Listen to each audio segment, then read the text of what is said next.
Okay, it's 6 o'clock. I'll call the meeting for Newport regular monthly commission meeting to order. First order of business is any changes recommended by the commission to the agenda as it's been posted. Anyone? All right. I think we'll move right into the first public comment section on the agenda. There's a 3-minute limit. Just state your name and anyone would like to make a public comment at this point? Nothing heard? We will move on to item 4 on the agenda, the consent calendar. Any of the commission like to have anything removed from the consent calendar as it's posted? Walter? No, nothing. All good? So at this point, I'll hear a motion to approve the consent calendar as included on the agenda. I make a motion to approve the consent calendar as on the agenda. Second. All in favor?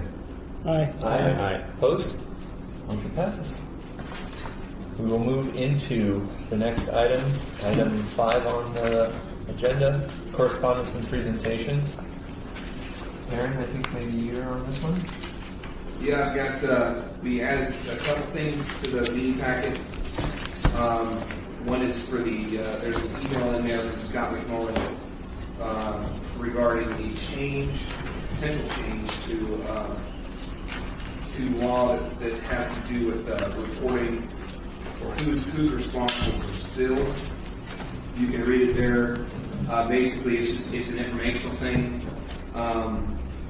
It would eliminate any tax deduction for costs a vessel or dock owner incurs in relation to the oil spill. So it's just something to be aware of. It's being talked about right now.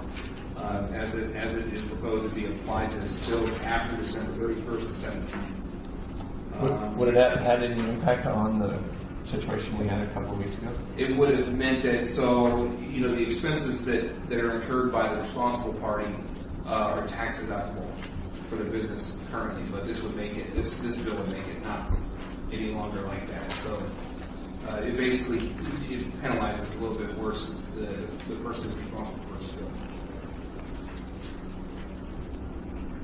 So what's the impact in court on that? It's just something to be aware of. Well, if we were the responsible party, I don't know that it would matter to us very much anyway because we're a public entity, but it's just something to be aware of.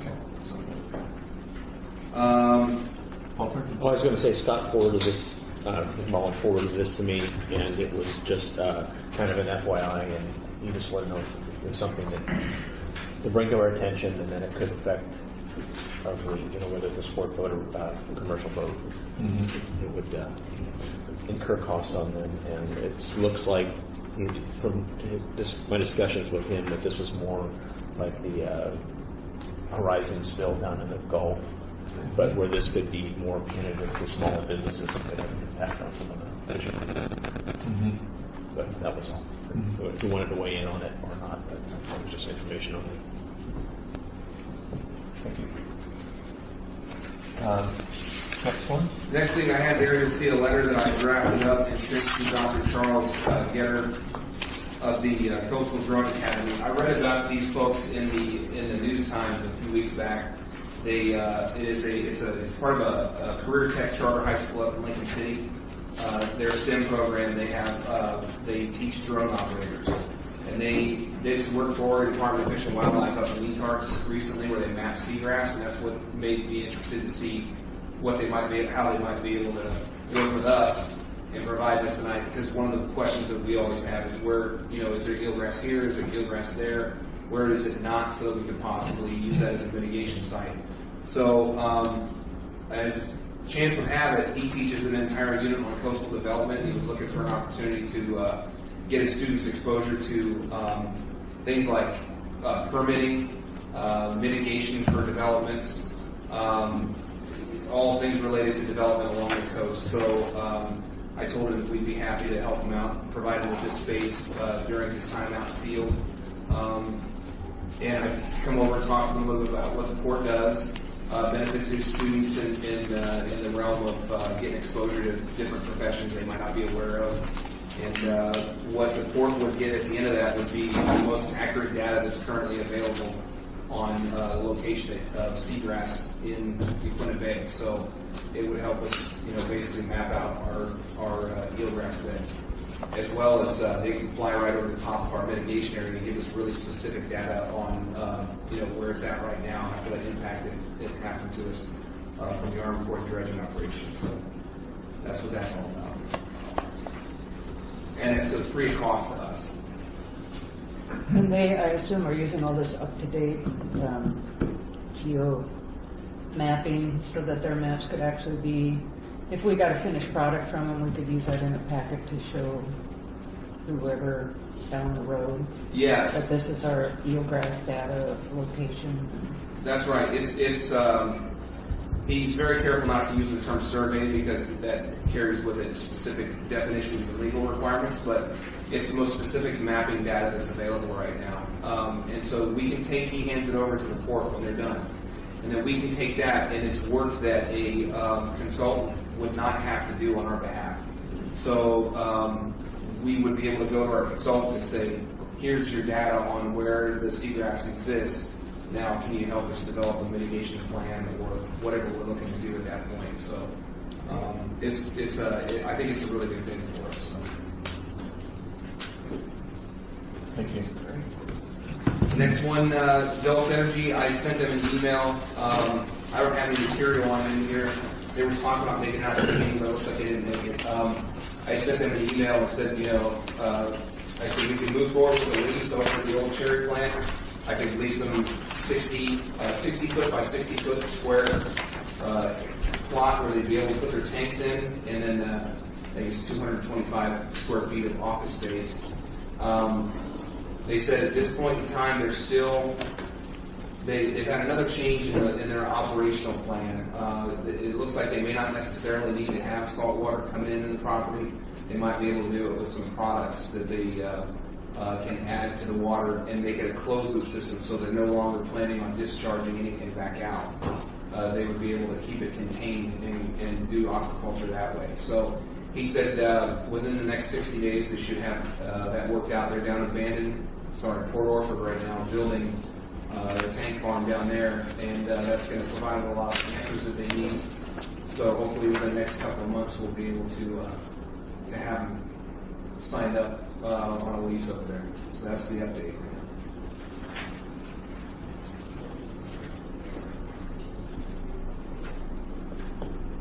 So on that, just out of curiosity, so they're not waiting for us for anything. We tell them what we can provide. If they want to come, fine. And if we have somebody else that expresses an interest in those sites, then we'll move forward with other interests.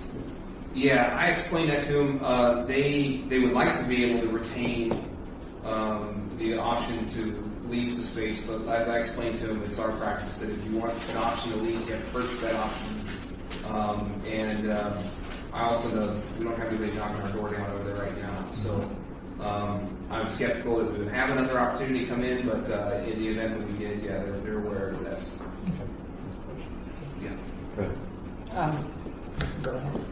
So they're coming in with the premise that they do not need a DEQ permit. If the way that it works out is a closed loop system, then they're not going to be impacted by anything. I don't know how they're going to discharge what's in their system once it's there. Right. I have to learn more about that, but that may require, because it depends on what's going back in, it depends on how if they're putting it into the sewer, obviously the city, Who doesn't like that? Yeah, so I don't know what's in it or anything like that, so there's still some more work yet to be done to answer that completely, but I don't think so.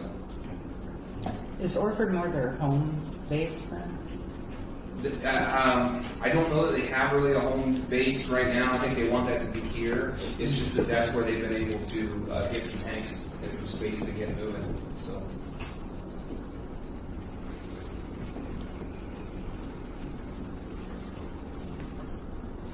I think that's it on that. Anybody have any other thoughts? We can move into the next item we had no items removed from the consent calendar, so has everyone had a chance to look over the accounts paid? Any questions on that? Jim, is there anything? No. Not really. I was just curious on the RV refund that was done, were we able to fill that again? I don't know on that specific one. I couldn't answer you right now. I know that we're filled up. Yeah. But no, I couldn't answer that. Just kind of curious if people cancel out. That seems like a pretty, forgive me, $700 is how long, roughly speaking? Is that a week? A month? Yeah. So it just seems like kind of a big thing for someone to drop out. So it does happen from time to time. Okay. And if you can give me the dates so I can find it, I may even be able to call exactly what the issue was. That's all right. I guess I was thinking, I'm assuming that even though somebody dropped out, we didn't just lose. Oh yeah, no. Somebody No, slipped in. There's people calling every day for Okay. spots, so I'm pretty sure we got that too. Okay. I do that thing. Yeah. I noticed no draws. Did we switch over the payroll? So it's every 2 weeks. Well, no draws. Any other thoughts, questions? So at this point, I need a motion to approve the accounts paid as they're listed in our agenda. So moved. Second. All right. All those in favor of approving? Aye? Aye. Opposed? Okay. Motion passes. Thanks. Next item on the agenda is one that we have seen before. Aaron, you have an update on our mural. So it's moving along. You look at the two images provided. The top one is the same one from the last meeting packet. The bottom one shows the detail to what the right portion of that would look like. So it kind of gives you an example of the style that's going to exist on the rest of the mural. This is the detail for that right hand portion on the overall picture. So, and you can see by the email there, they're looking at getting prep work this year and plans to do the actual work in the spring and summertime. So that's the update. Remind me again where this is going. This one is going on the other side of the distillery, I believe, right? Yeah. The roadside. Yeah. And Jen, for your reference, so this was something that came about, if I remember right, as part of the expansion of the road. If I recall. Yeah. Anybody have any art criticism on this at this point? I like that. Good. No literary license taken. I think there were only 7 lights on that. A beer bottle and every activity sign. and I'm pretty sure I don't want to open this can of worms anymore. All right. Good question to ask. One thing I wanted to ask is, we had a couple of late additions. I just realized I misread the agenda here. We had a couple of late additions to the consent calendar. And so I wanted to know if you got the wastewater pump station submission on the consent calendar, whether we did make that a different agenda item altogether.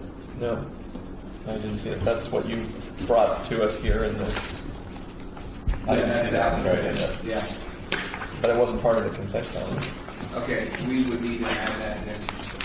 So, well, it doesn't necessarily, well, yeah, why don't we just add it to your ops report, Okay. and we can deal with it at that point. Anything else, Aaron, before we continue to move on? All right, next item on the agenda is the commission liaison assignments. And Karen, you had a chance to update this for us all? I had some updates, I haven't done to that. I don't know if maybe some that I'm not aware of. Well, one of the things that occurred to me as I was going through it as well was there's a lot of them that I don't think are really accurate. And although, if we haven't really had updates or any kind of activity at all associated with them, I kind of feel like we need to clean them up a little bit. Does that make sense to everybody here? I mean, we can certainly, it's almost like resetting the clock a little bit. I think this might be a little bit of a remnant of the past, perhaps, when some of these. Yeah. So, at the risk of taking too much time here, maybe with input from staff and the commission, we can quickly go through this list and decide if there's ones that perhaps we want to sort of put in a state of hiatus, if you will, and trim the list down to something that's a little more cohesive. And then we can actually post it on the website so that groups know that these are the organizations that we have memberships or are actively participating in. And I can also contact the organizations and say who are contractors. Yeah, I think that'd probably be good. So does anybody have any grief with that approach right now? I don't think it would take too long, but American Albacore Fishing Association, Aaron's listed at that. And I need you to jump in on this, Aaron. As a matter of fact, maybe you could read it since you're on most of these things. Do you mind going through some of these things? Yeah, so that's AFA. I think they are. I've talked with them a number of times this year, so Keep them. yeah, I would keep them. All right. And as far as the liaison itself, again, the commission can pipe up if for some reason we want to either change or have a question about who's on it. So, okay. All right, Aaron, let's keep going. Association of Pacific Ports, I think that's a good one for us to maintain contact with. I read their newsletter regularly. I've interacted with them a couple times, so it's a good network for us to be part of, I think. Cascade West Area Commission on Transportation.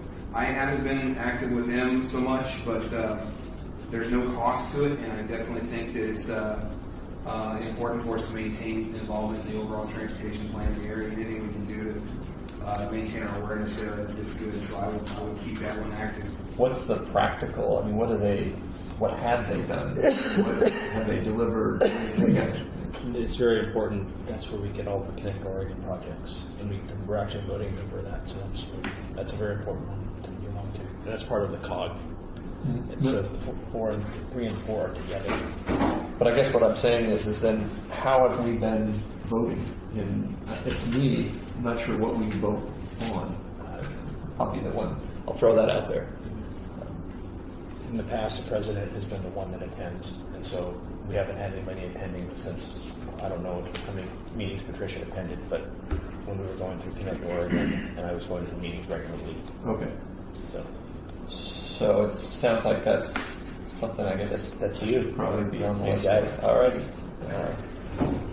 So it's 3 and 4 together. Yeah, so Thanks for pointing we belong to the Commission on Transportation, and it's part of the Council of Oregon Governments. So by being part of 4, we are automatically on 3. I got you. What about 5? So Cascade West Economic Development District, they advise the EDA when it comes to grants. So I just had a conversation with them a couple weeks ago about 4.5 project. So it starts, the EDA owns the grant, but they definitely rely on Cascade West to advise them on what good projects are. So I think it's definitely something we should keep going. Before we leave 3 and 4, though, we should have an alternate.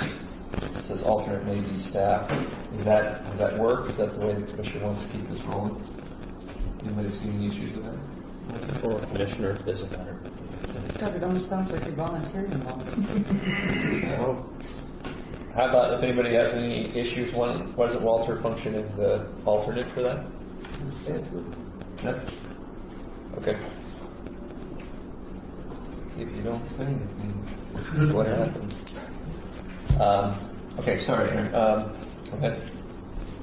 The Coastal Marine Experiment Station, I don't know what it is. I sort of know, but I don't see a reason for us to formally be a part of them.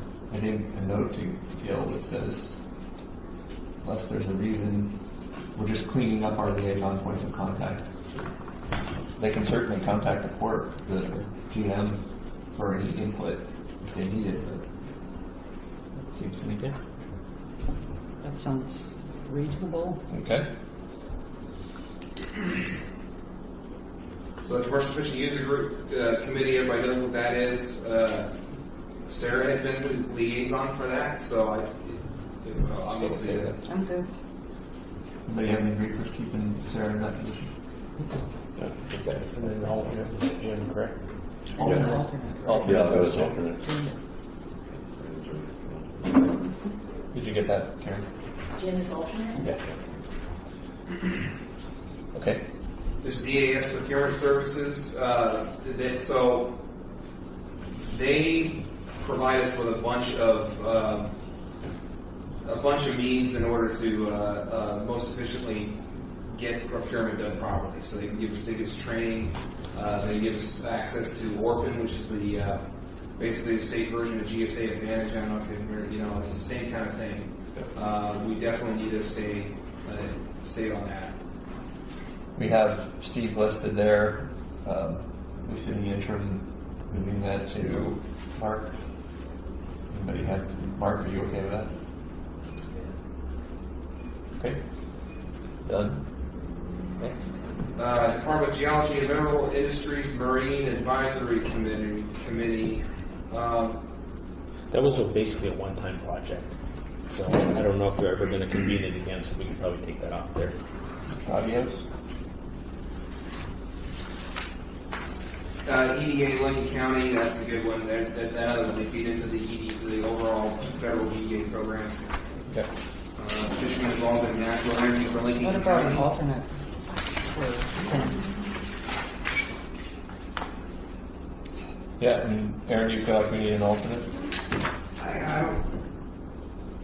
Or, I mean, I guess that's a The commission primary question would for you guys. usually be the GM. This is another one of those things that's Yeah, we could share that. yeah. Yeah, it's an important one. So we'll put, Terry. yeah, between the two of you, Terry and Aaron. Yeah. We'll make this those. Fishermen involved in natural energy for Lincoln County. I haven't done any work with them. No, I've been a member of them since before I was a commissioner, so I'm actually on there as a sport fishing advisor, and I need to talk about port stuff. So do you think we want to continue to keep this as an organization that the port's active in, or is it more? I do report updates in there, so yeah. Okay. And anyone have any issues? Walter can remain there. How often do they meet? Anywhere between 4 to 8 times a year. So Okay, good. And probably no need for an alternate. you have to be approved by the commission, the county commissioners. The county commissioner? Yeah, and there's no seat for the port of Newport on there. It was just because once I became a commissioner, I was filling in on port stuff, but I'm not there as a port.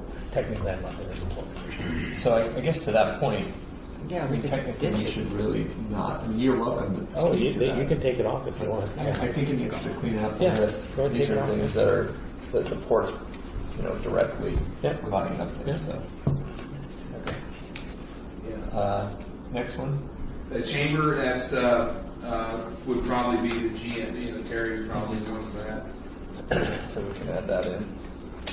Karen. Okay. Cool. Mid-Coast Watershed Council, there's numerous issues that affect us there. From time to time, I think we need to stay involved in that. Jim, would you mind doing this? Sure. I haven't reached out to them as much as I should, but I think it's probably something that we probably should rekindle a bit. And Karen, maybe you can make a connection with them. Who's the chairman of their board right now? Do you know? Right now, I don't have a name, but I can call them and make a verbal contact, not just looking at the website. And they had contacted us 3-4 years ago. I was the original one for this, but I don't know if they've changed their charter or not. But the Port of Newport actually has a seat on their board designated for the Port of Newport, so then they had talked about changing it to just being a port district. I don't know if they changed it or not. So we do have a seat at the table on there, but we didn't. When I went, I just abstained from voting. It was because there were some things in there that were pertaining to the port. I just didn't feel necessary to put us in there. They work on consensus. I think with all the mitigation stuff, the work we have now, and big projects going on potentially in the future, the board Is Wayne Hoffman still in charge? No, He was for a long time. I don't think that's why I was wondering if he still was. no, Wayne. Wayne, he's been gone for a year, Yeah, 2 he's been years, retired right? for a while. Yeah. And we have done mitigation projects with them in the past, Yeah, they're long time ago, so. Okay. Aaron? The city council one, I think, is a new, that was something, I don't know if we had a official We did liaison. not Yeah. before. So I think this was one that we just need to appoint a liaison in the city council. I think that's an important one, and then I wouldn't mind doing that one if it's all right, and having Sarah as an alternate. If that works.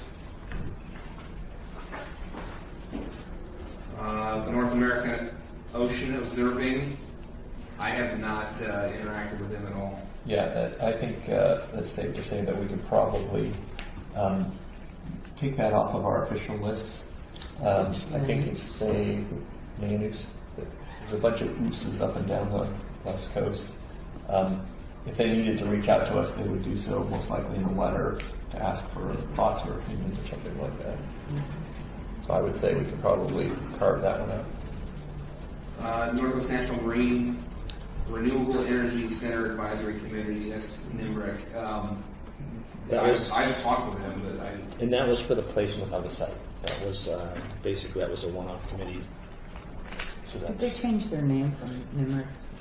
Yeah, they're They now. did. PMEC, but the They're site now out here is going to be Packway. Packway. So I've Yeah. got some materials for that.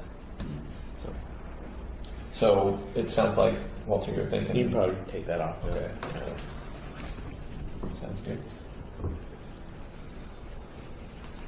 I don't know much about the Ocean Policy Advisory Council either that Walter's listed in. Yeah, I'm on there as representing ports, marine transportation, and navigation for the coast. So that's and we meet twice a year. So In a port capacity. in a port capacity, yeah. Okay. Anybody see any issues? We'll keep on moving then. I think we do need to maintain involvement with the Oregon Coastal Zone Management Association, OCZMA. We've had a couple of different issues that we worked out with them.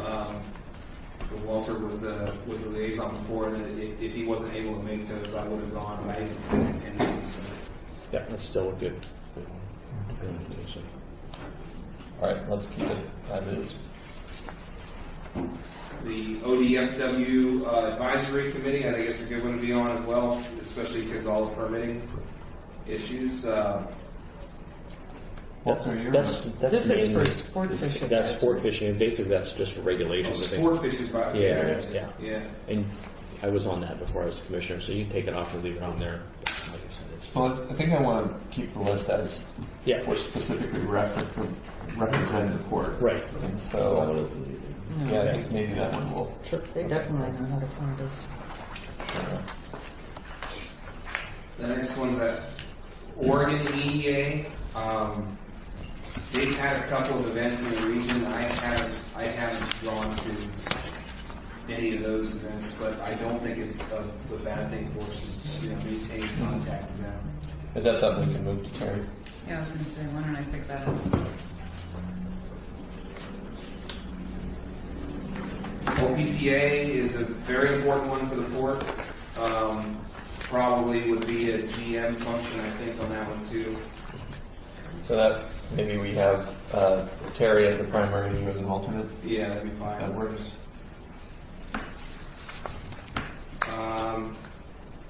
The Pacific Coast Congress of Harbor Masters and Port Managers, these are, I think we should maintain, Kent's actually one of the executive committee members, so, and we get a lot of information from them, that'd be a good one to maintain. Okay. Pacific Northwest Waters, PNWA, they are definitely one that we should probably, that was the one we just approved that. They lobby for dredging and do a lot of work in that regard, so I think it's important. Now is that again one that an ops person or It's Terry probably, or? yeah, it's probably a GM function. So that's a Terry. And then it looks like you had a commissioner as an alternate, but is this something, I mean, certainly commissioners certainly can attend, but in terms of a formal alternate, maybe having you, Aaron, as that with updates to the commission, and if the commission wants to participate in any of their events, they'll know about it. Does that seem reasonable to everybody? There have been times when they do a Washington trip Mhm. where the GM and the commissioner have gone back Yeah. to lobby Congress. So. So that can be a little more case by case. Yeah. But in terms of coverage right now, we'll have those staff take care of that one. Okay. Okay, sounds good. Special districts, I think the liaison for that one is generally the GM. Okay. Western Fishbone Association, that's another tuna association. I just talked to them last week or so. I think I can keep that too. Okay. The Quinta Bay Economic Foundation, this is a GM function right here. They believe they meet monthly, right? And it is an important thing. But I haven't attended any of those meetings, so. So that's something we can pass off to Yeah, Terry. yeah. That'd be great. Fill that calendar up. And then as an alternate, Yeah, I can definitely Aaron. be open to these. all right. The Quinta Bay Ocean Preserving Initiative, I'm not sure. Yeah, I think that would be another one that we could reach out to them and say, hey, I mean, I don't think we've done too much with them per se. They can certainly reach out to us for information or other information, or if they need a contact, then it would probably be worth them sort of resubmitting a request for a commission support or commission member. Okay. But I'd say, Yeah, Carolyn Bauman and John LaVarcas are all local, mm-hmm. so I mean, they know how to find us too. Yeah. So I guess we could take that off our list. So I think, seems like, appreciate the patience everybody's going through that, but I think that's probably the most efficient way for us to do this. And Karen, I would say a cleaned up version of this list with organization liaison and contact information posted on the website might be effective. What is everybody else think? Good. That way you can have a full calendar and a full email. And the question I would ask you is, on the website right now, where would you like it to be? I could put it on under general information. Yeah, I think if it's under general information, then maybe a subcategory that says Port of Newport membership, something better wordsmith than that, but Affiliation. Membership stuff. yeah, port participation. I mean, something that there's another component to this that is that other groups that might have value in having port representation on either their boards or in their committees would at least know how, examples of what we currently are doing and how to request that participation. So there are two places where I can put it. Mhm. If I put it under general information just like this, and I can also put the links to those organizations still on the link page. Yeah, I think that sounds pretty good. Until we get into the website. Right. But I think getting it out there, as well as that latter piece, Karen, maybe they can have a point of contact in the port that if you are an organization that's looking for something like this, contact someone other than me. No, whoever you guys feel, whether it's Terry or Aaron, for more information about them. Right, any other questions on liaisons? And I suppose that I didn't ask, is there anything else that the commission feels that we should be participating in that we're not? Kind of putting everybody on the spot, but it's just another opportunity for us to think about. So, okay, let's move on. Director of Finance recruitment proposal. I put this in there, I mentioned last meeting or the meeting before that I did after the commission was talking a little bit about how best to handle the recruitment and who could do that. And I mentioned that I got months back I got a cold call from this company who was looking to fill a director of finance position or COO position, I think it was, down at Port of Coos Bay. And they were looking for finance director and COO as well. And they were asking me if I knew of anybody within the Port of Newport that was qualified to fill those positions, and my reply was, well, we're short a director of finance right now anyway, so I doubt it. And so they said, well, and that's when they started asking, you know, what were we looking for, and things like that. So shortly thereafter, Doug came on board, so we tabled that, and then now it's come back up. So I asked them to provide us with a proposal. It's all here for your reading if you like. I would point out, as Terry and I were talking this morning, that they were asking fee was 29% of annual salary for that position, so it's up there a little ways. But anyway, they certainly. I did talk to the CEO of the company, and they do know ports.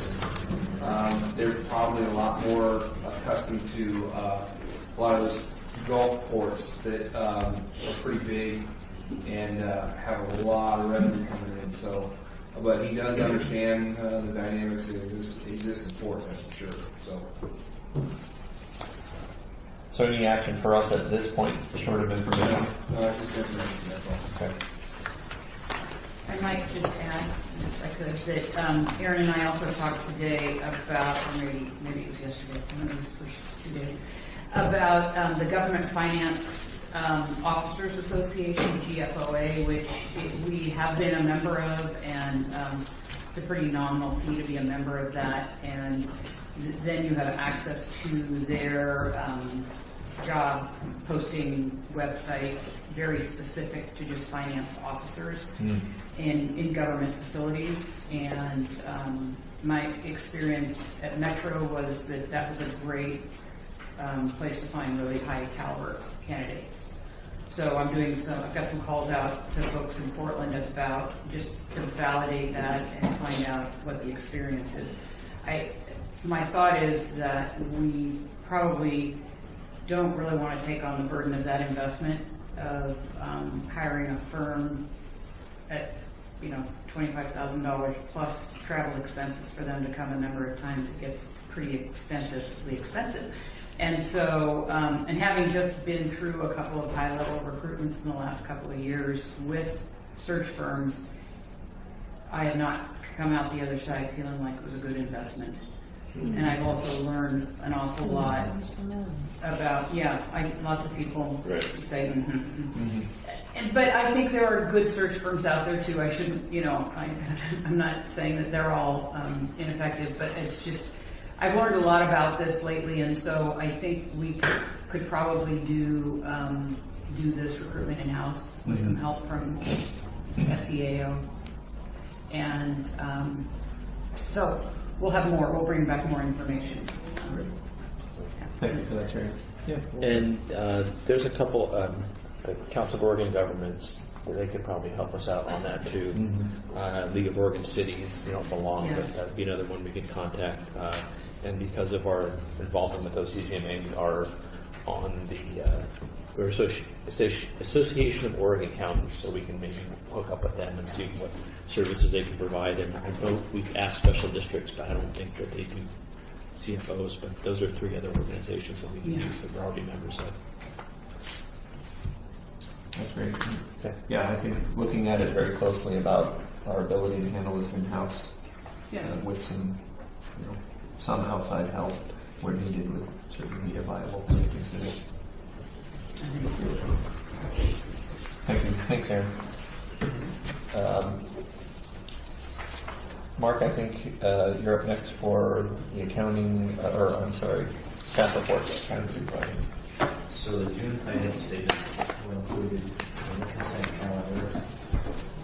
However, those statements don't yet reflect the year-end accounting adjustments that we're making in preparation for the audit. They're not quite the final analysis yet. However, at the last regular monthly commission meeting, I projected where revenue would land as far as budget goes and our net income. And on these financial statements, the revenue has actually landed greater than I projected, over budget, expenses greater, under budget, and the net income higher than what I projected. So far, most of the audit entries are going to affect the balance sheet, so I think those numbers are going to be pretty close to where we're at. I wanted to have July's financial statements in here as well so we could get caught up. The accounting work is actually caught up. But with the July financial statements, they have to reflect the New Year's budget. And it is in the process of being input. So those July statements would have some actuals that the budget to compare to yet. So next month, in August, I'll have July and August. Then we'll be caught up. So Todd Kimball has been in twice. His schedule is to come in every 2 days, every 2 weeks to help us. So we're kind of on target with getting our audit work ready by mid-September. That's what we're working on. Sounds like that's working out pretty well. It is, yeah, just as long as we're every day so. Fantastic. Thanks, Mark, and thanks for So your nice to comments. see you guys happy. Anyone? Yeah, I was just curious, just thinking about the last fiscal year, you're saying these numbers are probably pretty close to where they're going to end up once the audit's done and all that. Right. Would it be possible, I don't want to create a bunch of work or ask for a big fancy anything, but would it be possible, like at next month's meeting, to provide, I don't know, maybe some context to the numbers, such as any points of highlight that maybe the numbers don't reflect, like the RV park's doing great, Morridge at I think North Commercial's maybe not where the trend said it was going. We're turning away boats, but maybe it's not where it was. Maybe it's because the dailies aren't as high. Maybe some. I'm not looking for like some big report, but maybe things that you think, in looking at the numbers from the previous fiscal year, maybe tell just a little bit of the story of kind of some trends or. Some kind of analysis on I actually had that same idea and had a chance really to bring it up to anybody, but basically highlight some differences and provide you with some reasons for those differences. Some of the things that we did or didn't do that caused some of the changes. I think it would be good. Like percent change. Right. Yeah. I'm not asking for anything that's like big or fancy, or just something you think that's interesting from your insight. Yeah, and that would be fine. And one of the things Todd Kimball and I talked about in the financial statements that were in this packet, normally for the Facilities Maintenance Reserve Fund, Construction Fund, and the Bond and Debt Fund, we only provide a balance sheet for month to month. So you can see balances, but the profit and loss for the actual activity, revenue and expense-wise, isn't reported month to month. So I've included those reports in here. His suggestion was we should include those every month. I know some years there's not a lot of activity in those funds, but it'll give you more complete picture. So are we out of the woods when we get the new budget and the numbers, like you say, July and August at the next meeting, adjusted and the fantastic work you did in getting our reserve fund built back up and things kind of straightened away was from that kind of a dilemma that we had. And then the other dilemma still, are we done with projects that didn't work out at the terminal showing up in the numbers? Because those were always in there that were confusing, that there would be huge numbers of supposed loan payments that never came through and stuff. So you're referring to maybe like the construction fund? Where we Right. had- Yes. Yeah. Yeah. So that'll finally just kind of, Exactly. That budget ended with these statements. So next month with the July and August statements, you'll see the new budget and the $750,000 transfer loan. right, because there were a lot of transfers and this and that. Right. Yeah. Those So will that'll probably all be mellowed out again. Thank you. Any other questions on Mark's subject? Thanks, Mark. Karen? So the director of operations report, we've dropped off compared to last month as far as activity in employee stock, but we're up 30% from last year, mainly because tuna's been better this year than what it was last year. We brought more across the dock there. International terminal's been slower than last month, and it'll probably pick up again mid-September-ish or so.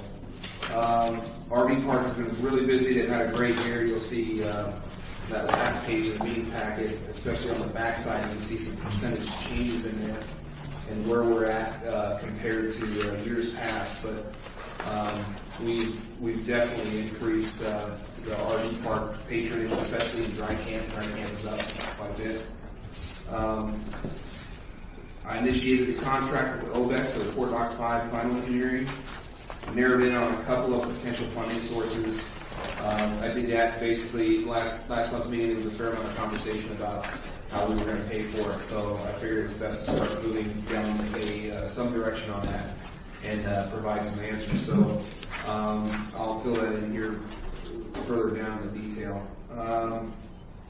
Spent a lot of time getting ready for dredging and NOAA this winter, and a lot of time working to negotiate lease agreement with Rhonda so they can get going on their development out there. You'll see the detail here on the Fort Dock 5 pier project.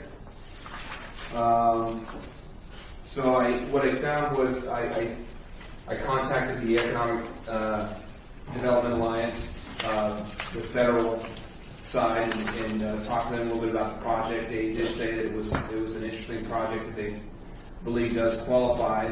They prefer doing it in Cascade West. I talked with them for quite a while, and it seems like it's getting traction. So the next step, I submitted to them a project brief so they had some details with some statistics on the area that they can pass around internally. And the next step is to actually get going on a grant application for that. One of the benefits of increasing that fund balance in our ending fund balance in our accounting is that we can move forward and say we have matching funds if it absolutely came to it, while we pursue other grants to hopefully meet those matching funds. But it enables us at least to be able to talk with them about getting a grant. Whereas otherwise, if we didn't have that money in the bank, I wouldn't be able to make that statement. So it's not as effective. You'll see the timeline here that I've worked out with OBEC on deliverables for the project. And I believe that's it for Fort Dock 5. I have a question. Yes. I think in our work session there was a line item for $89,000 to go to OBEC for more engineering. Is that over the $129 that we did? No, everything that was in there was. It's that 129 covered it all. It's all part of that. I don't remember the 80,000. It was 89. There's some work that we didn't complete in the last fiscal year that we had to do this year, if I remember right. As well. Yeah, that's true. Yeah. But there's no additional.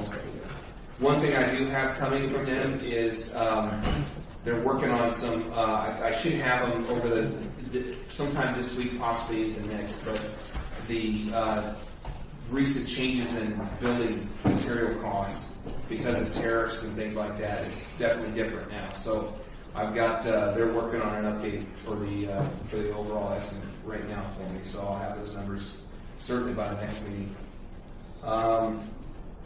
The road seawall evaluation, that I included that proposal in here in the meeting packet.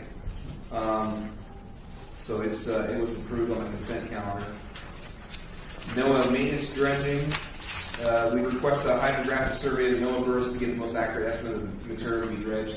That was completed. I was really happy. Solmar Hydros, who did it for us this time, was really happy with their flexibility in price, scheduling, and communication. They were very good to work with. So I actually called them and asked them. They're going to be out in town doing some more work someplace in the estuary, and he's going to swing by and send him my report on the outfall, the city's outfall over there at Baymore, and he's going to take a look at that. And I figured usually I try to provide some solutions. Right now I don't have any solutions for it other than you can dig it out, but you're going to have to dredge it again.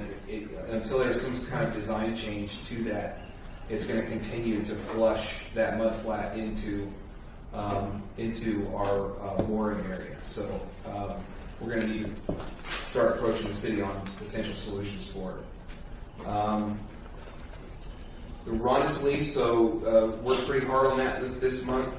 We included, it was another late addition to the package, a letter that I sent to the Department of State Lands. You can see that in there. I made my best argument toward the made my best recommendation regarding dredge spoils. I don't think they're gonna go along with it. That's my opinion. But spent a lot of time on that. Well, it's also important to note that you've been working on this for a while. I mean, we've gone to them a few times, either candidly and formally in this, and we keep coming up empty in terms of this, right? Yeah. So this is let's call it our last ditch effort here. Yeah, the next step would be we've got another plan in place where Rondis would pay the royalties on the dredge material, and then over the next 8 years or so we would undertake a mutually agreeable and beneficial project of some sort. Part of that would be probably them getting dredge material off of our 9-acre site and crediting us for that as well. So that's the plan. Did they acknowledge receipt of that or give you any timeline that they would respond? DSL, they called me right away. They called me right back and said, yeah, it's probably not going to work because they said it's going to a private entity. But I pointed out to them, I said, well, if you read the request again, it doesn't really talk about the public-private issue as much as it talks about it's upland disposal of dredge material that's staying in place. Yeah. And so he said, well, let me run that up the flagpole and talk to my bosses higher up about that, because he said, you're right, and also on the issue that they're building, they're going to be creating a mitigation area that's going to be creation of habitat for all the critters that live in wetlands. So they're not going to have to, if they use fill material to form that mitigation site, royalties won't be owed on that material. But the rest of it, it's still going to be owed. And I don't know how much you want to expand on that. The sort of option, the deal you referenced, if you will, with Rondis is getting evaluated now, but it will allow them to move forward with their project. And basically we gotta do something here, and we've sort of played our hand as much as we can with DSL. And now it's time to start working on a plan B, and I think that's what Aaron's been doing. So, and hopefully that plan B, if Rondis is willing to buy off on it, we've had a preliminary look from from Pete Gittner on some of that idea. But presuming that they can work out the details, we might be able to end these leases pretty quick and allow them to get moving on their project here and not lose another buildable season of construction season. So, just so.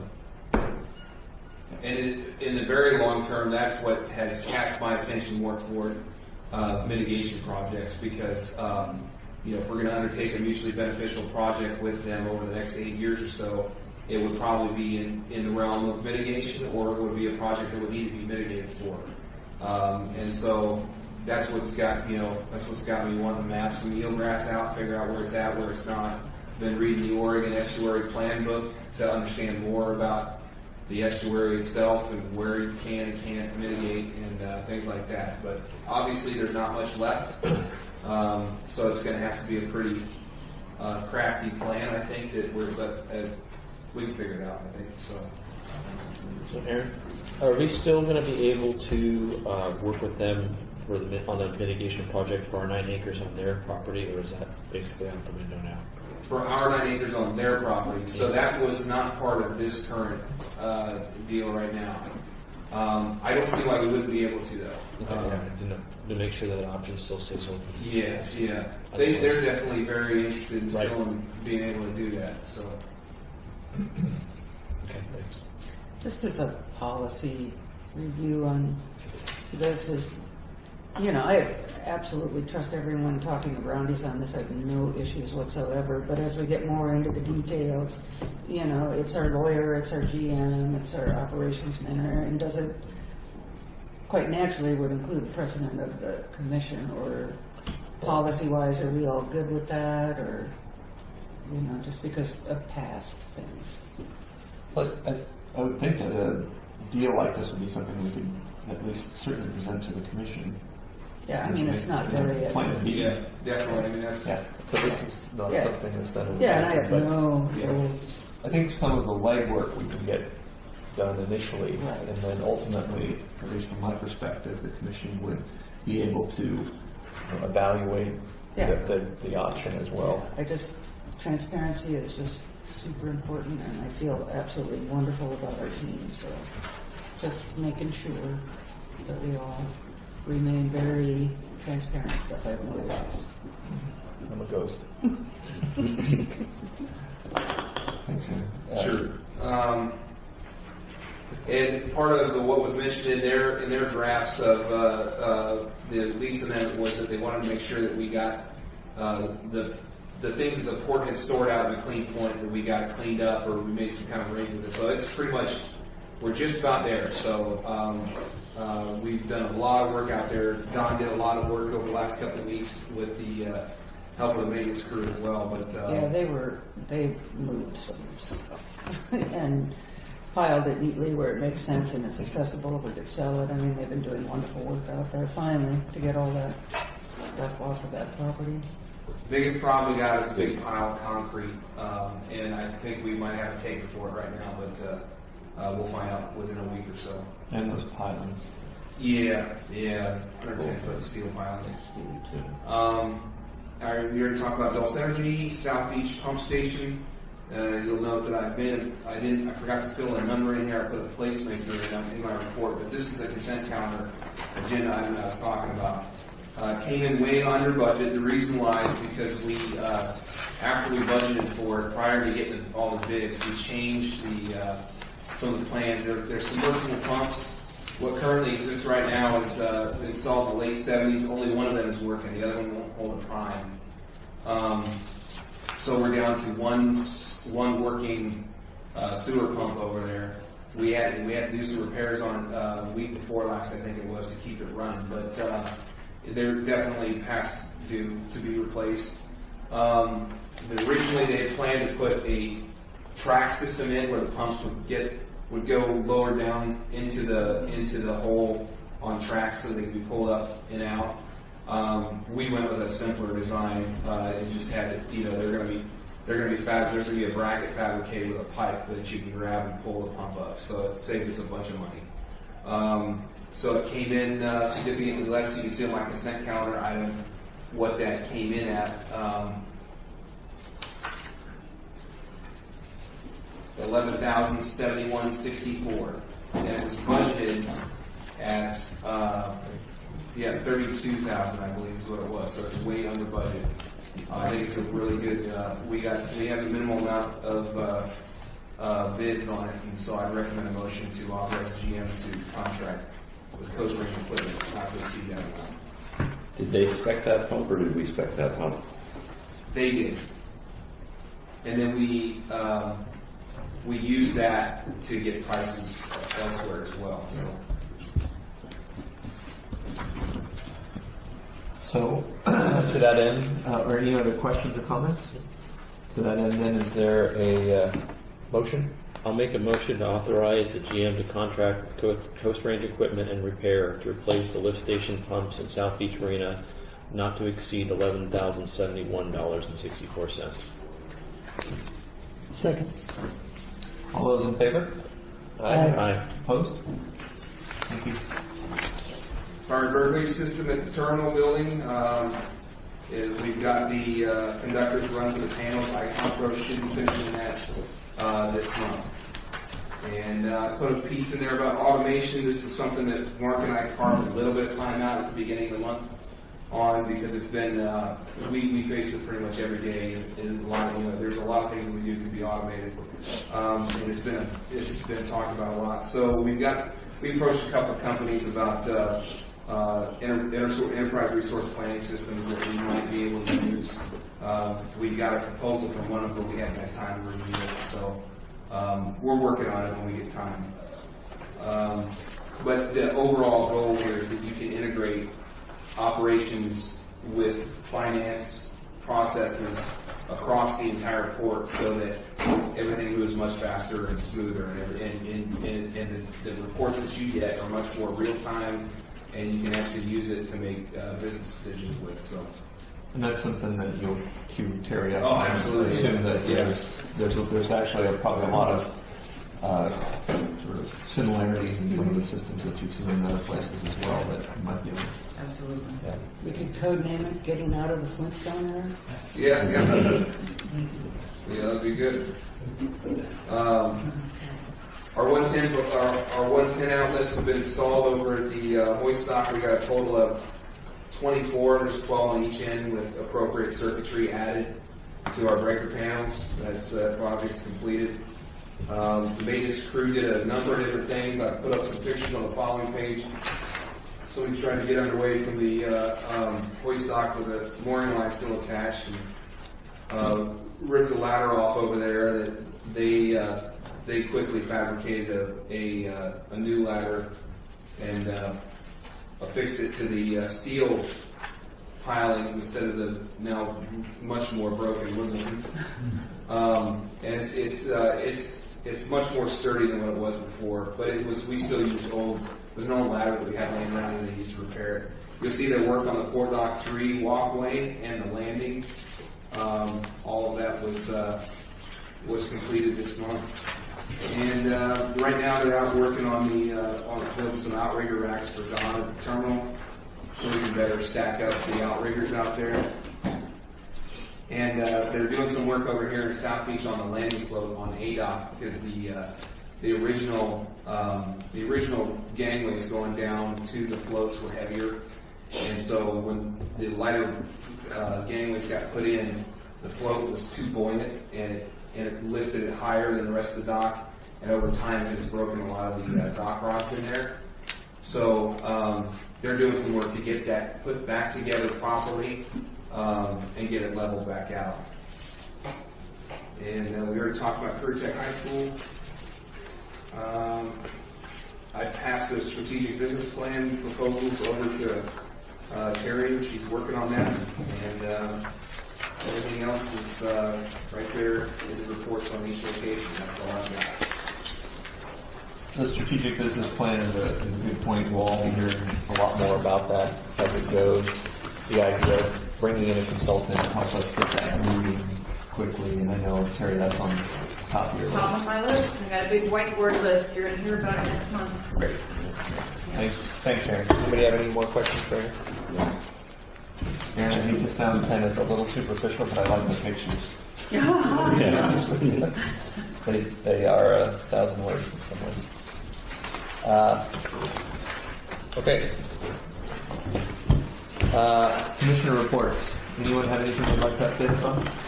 Yeah. Sure. Aaron and I attended the economic summit. It was very interesting. That's something that we should all try to attend. You have the entire Coastal Caucus was there. Congressman Schrader. We had Representative Bonamici was up there. We had the entire staff for Jeff Merkley, a couple of Wyden's aides. All these state agencies were there represented. Jackie Michelonis from Regional Solutions, and it's a good time to network as commissioners to talk to these agencies, and a lot of communication, a lot of business gets done there at these meetings. We got our a dredge permit there. Joanne went down there and basically twisted some arms with the help of Don and do things. So I mean, it's a very integral part of being commissioners, going to these meetings and networking with them, so they see you, get to know you. Everyone here is pretty new to these things, but as part of your commissioner duties, it's very important that you go to these things and they see that you're involved. The subject this year was carbon and education, and that's going to be the main focus of the legislature in this session. So, a lot of stuff on transportation, a lot of stuff on jobs, and how these things are going to get paid for. So, I mean, it's a very big part of what we do here. And, Did we get notice of that, and how often do they meet? It's yearly, Oh, it is and yeah, we talked about it at the last meeting. I guess I just didn't. Yeah.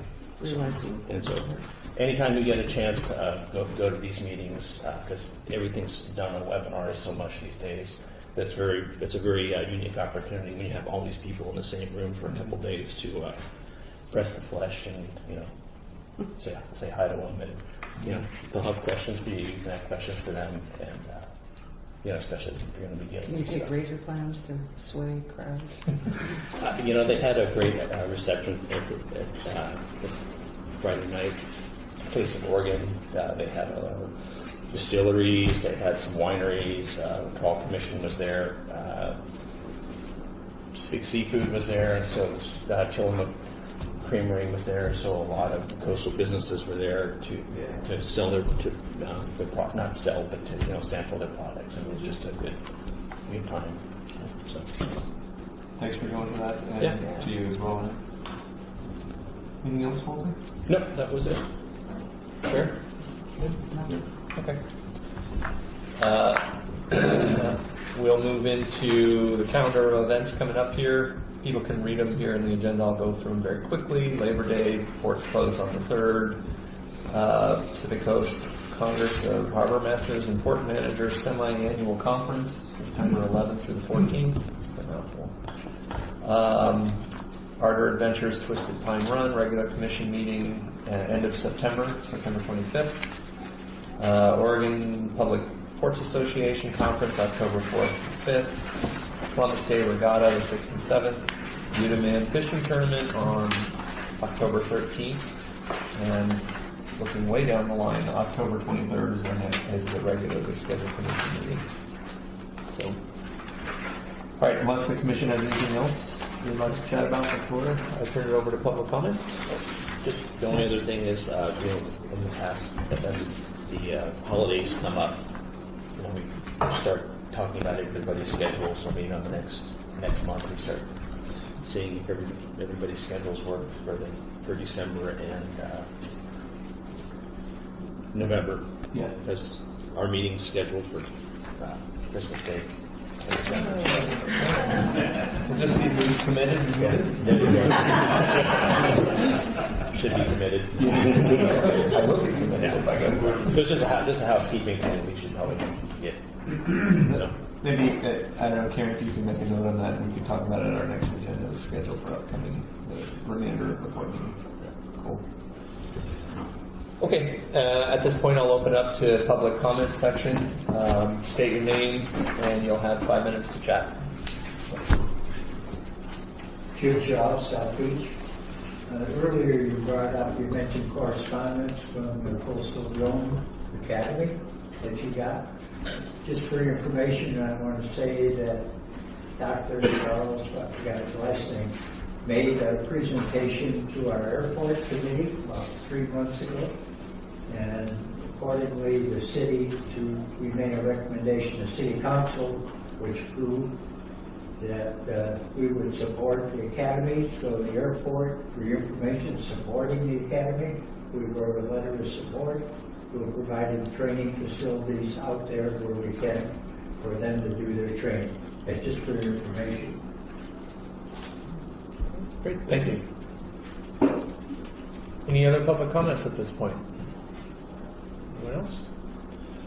Okay, nothing heard. Anything else? I will adjourn the regularly scheduled commission meeting at 7:08. Thank you.